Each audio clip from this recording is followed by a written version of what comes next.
એટલે એ એક બીજો પ્રશ્ન છે. બીજું એવું છે કે એક સપ્તપદી નામની ફિલ્મ મેં લખેલી.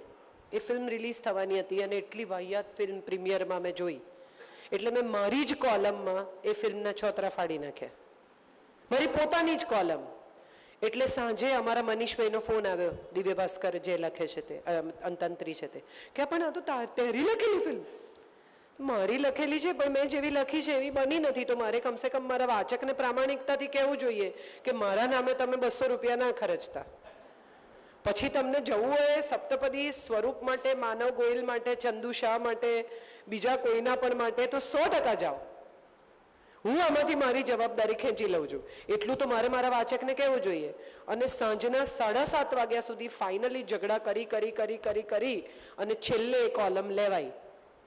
એટલે દર 15 મિનિટે મનીષ ફોન કરે કે પણ કાજલ, કે ના હું તો લઈશ જ, આ જ લખીશ, નહીં તો આ વખતે કોલમ ડ્રોપ લે.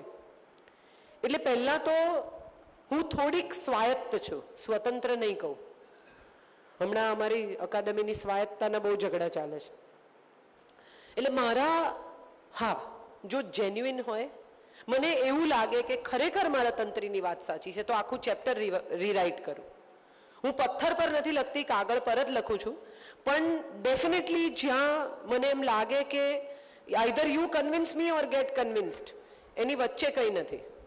પહેલી વાત, મારા મુદ્દા મહત્વના હોય છે. હું ફાલતુ મુદ્દા પર ઈગો પ્રોબ્લેમમાં એવું નથી કહેતી કે ના નહીં બદલું. બીજું, હું લખતી નથી, હું બોલું છું. એટલે મારી પાસે 2 ટાઈપિસ્ટ છે, સવારના ભાગમાં અમિત અને સાંજના ભાગમાં નલિનભાઈ. હું માત્ર ડિક્ટેટ કરું છું, એ લોકો સીધું કીન કરે છે. એટલે મારો દીકરો ઘણીવાર મજાક કરે છે કે આ કાજલ ઓઝા લિખિત ના કહેવાય, બોલિત કહેવાય.